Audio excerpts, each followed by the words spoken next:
are. Let's see.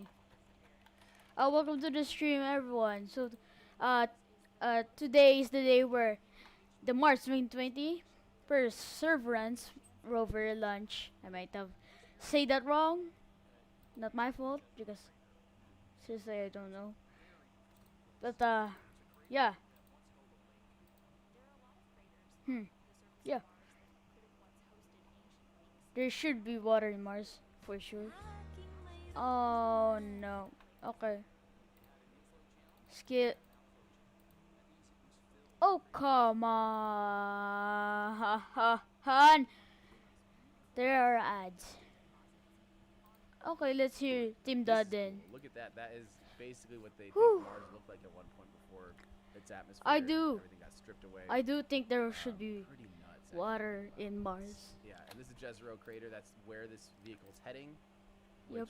which they believe is Yep. absolutely filled to the brim, basically with Yes. Yeah. water. So it seems like a really, really good place to explore. So True. this is an ambitious mission because this is the first time we're really going to be properly looking for, actually looking for signs of life, and not just like potential signs of life. It's kind of like, no, we're actually gonna really, really, Yeah. really try this time. I know it sounds weird, but Um, yeah, I am just excited for this mission. All right, Adam Bailey says, I'm sitting between Decatur, ULA, and Huntsville. So pumped for today's launch. Hey, you're right there in Space City. That's a good place to be, really. I feel like, yeah. But by the way, speaking of Huntsville, I just need to give a shout out real quick to Space Camp. I don't know if you guys are familiar with Space Camp. It's like the Space Camp, you know, like I'm NASA just gonna sanctioned mute Space the Camp mic. there We'll be in right back. Huntsville. They are in a really weird spot because they're like a they it really sucks. They don't get any federal funding. They don't get any state or city funding really.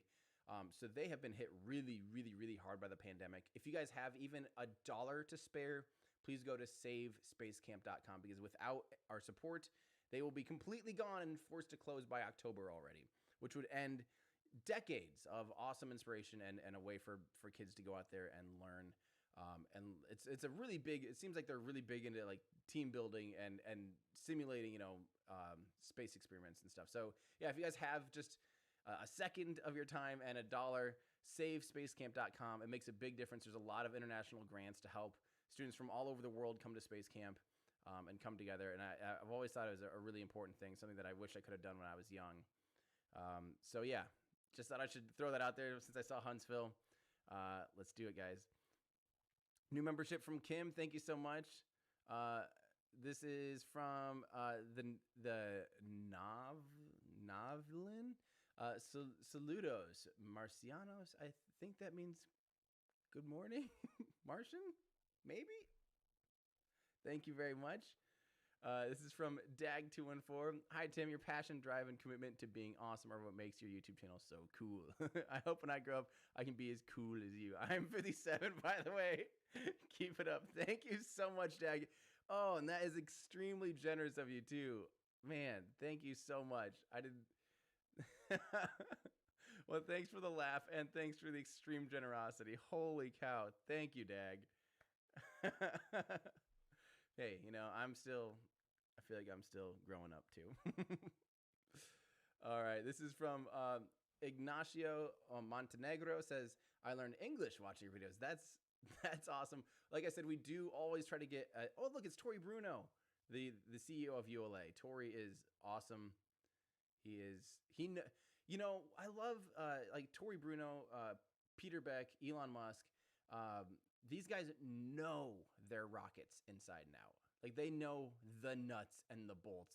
Tori, you have to watch the interview with him and Destin from Smarter Every Day, showing again. Speaking of Huntsville, basically Decatur, he got a tour of the ULA factory, and Tori's just casually walking around, knows literally every single little bit about everything. He's just, and because he's a rocket scientist, he's actually properly a rocket scientist, and importantly, he worked on a rocket that I'm very fond of. That I don't want to say that I have a love-hate relationship with it, but I definitely it's definitely one of the wackiest things that would have ever flown was the Venture Star. They made an X-33 prototype, almost got it done. It was like 95% complete. Would have been a single stage to orbit. Well, the X-33 was a subscale version, But it was going to eventually be a single stage to orbit, basically giant space shuttle thing that had a linear aerospike on the bottom. One of the coolest rocket concepts of all time. Got canceled in the, what was it, late 90s or early 2000s. Really good video. Again, Tori Bruno is awesome. I can't wait to sit face to face with him someday when that's possible.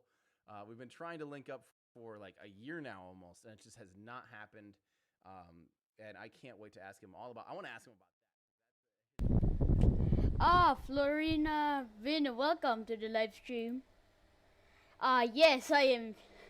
I'm just watching some other stream, just to watch the Mars 2020 rover. Don't worry about that. I am totally doing that. Anyways,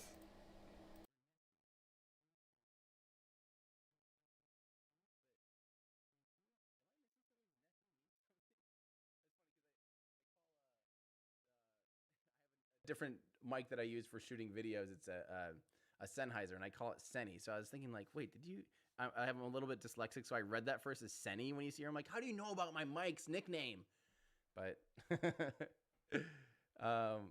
this is from Milhan says, "Oh gosh, I've realized I forgot to send you my T-shirt idea. My bad. Sorry. Hey, it's all right. Stuff happens. No big deal. I look forward to seeing it." Um, Mars slips now from the Novulan again. Hello and thank you. I don't quite know what that means, but it does slip now, slightly in front of us at first, and then our orbit will slip underneath it, basically. Sure. Thank you again, though. Ground based space. Hey, Tim, excited to join you for the launch. I just received some cool space merch from Scottish space firm Skyrora. That's awesome. I need to learn more about Skyrora. There's a lot of stuff happening right now. There's so many new launchers coming out, and it's really exciting to me. So that is awesome. Hey, do we have any? Nope, we're still. That's right. They do the planned hold. So one of the things that's really hard to track and hard to figure out here with these launches with the ULA, any ULA launch, is they do these planned holds. So if you're watching a ULA launch, a United Launch Alliance launch, so right now that'd only be the only two rockets you're going to see would either be the Atlas V or the Delta IV Heavy. The single stick Delta IV has been retired, so the big 3-core Delta IV Heavy. If you see that launch, they do these things where they do planned holds, and the countdown clock will stop at T-4 minutes, and then they'll like go into the terminal count. So basically, that's the portion of the rocket that is automated. Just those last 4 minutes. The rest of the countdown sequence is not as automated. It's more like kind of checking it out, and then they do like another go no go pull. So it's a little different than what we're used to seeing with SpaceX, where it's basically like they make sure everything is good to go, and then they start the automated countdown, and it's going all the way to T-0, assuming it doesn't get interrupted. So yeah. This is awesome. Holy cow. Fur says, "Hi, Tim, it's me again. And the Chinese subtitle for your Perseverance is already finished." Dude, okay, I will get in there and check that today. That's awesome. Thank you so much for doing Chinese subtitles. That is amazing. Okay, I will get that published. Thank you. For those of you that do any of the translations, I need to get better. I probably need to get like a team member to start just going through those, once a week or something and making sure that they're good to go. Because, yeah, they can get a little overwhelming. So, yeah, that is awesome. So thank you so much. D3AD Chris, wait for it. Words with a clock is the A. Words with a clock. I'm sorry. I don't have any idea what that is. Again, yes. Maybe it's just too early and everything's going over my head this morning. Arcadia Minecraft. Thanks for getting up early with all of us to watch this launch together. Here's something to help you upgrade your website to handle more traffic. Yeah, sometimes our website gets absolutely borked. I apologize about that. We're trying, and we're actually working in the back end as we speak of like doing a big overhaul of the website. So stay tuned. Hopefully by the end of the year, we have something new, fresh, and totally updated for you guys.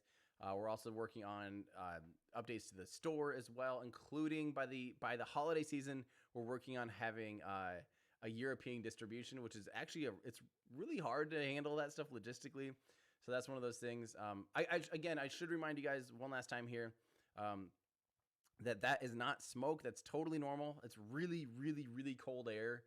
That's actually the liquid oxygen boiling off when liquid oxygen changes from a liquid to a gas, like what we're used to, we breathe it in as a gas. No one's out there sipping liquid oxygen.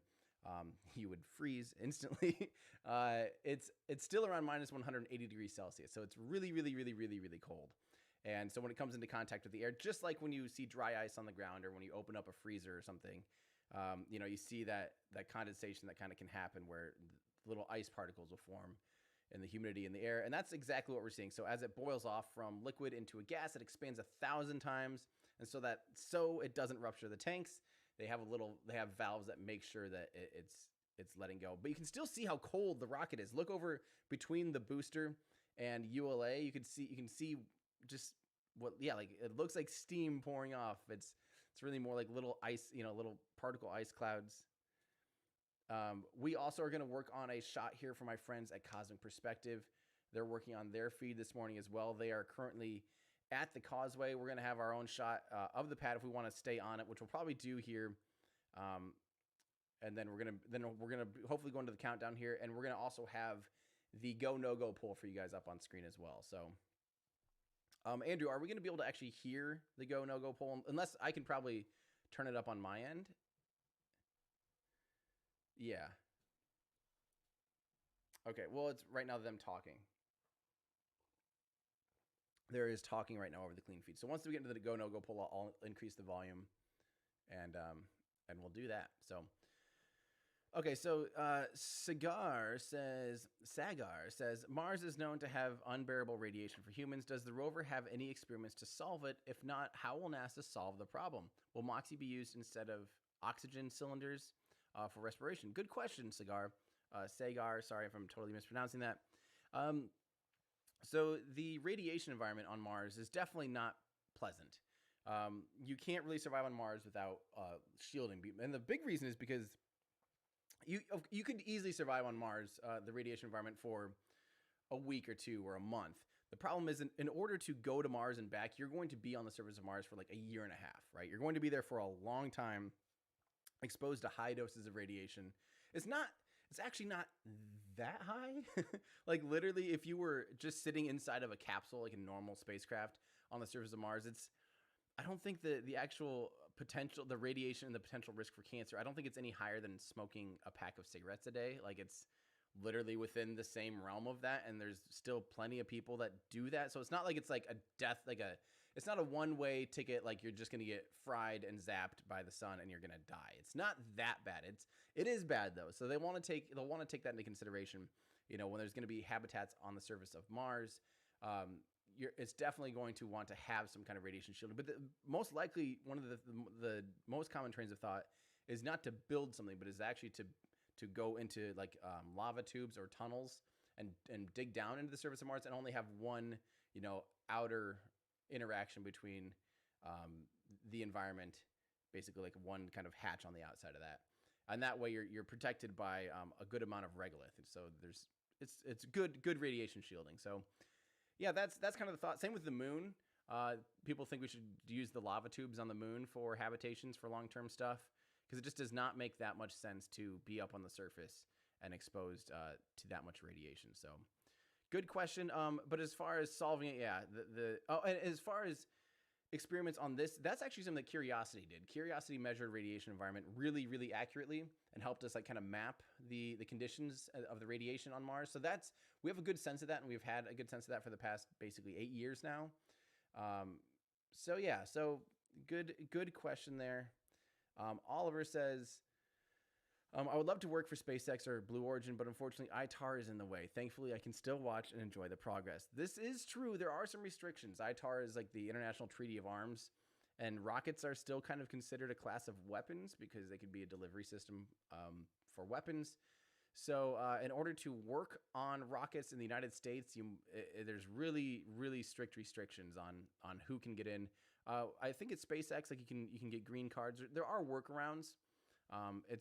And you can't get, I think you have to have a green card. I don't really know at all how that stuff works. So, but basically, it can happen. It just is maybe a bit difficult. So, but yeah, hopefully, maybe you can figure out a workaround someday. And there's also a lot of international companies. Like, for instance, you can work at Rocket Lab in New Zealand because some of the stuff doesn't deal with ITAR. I think.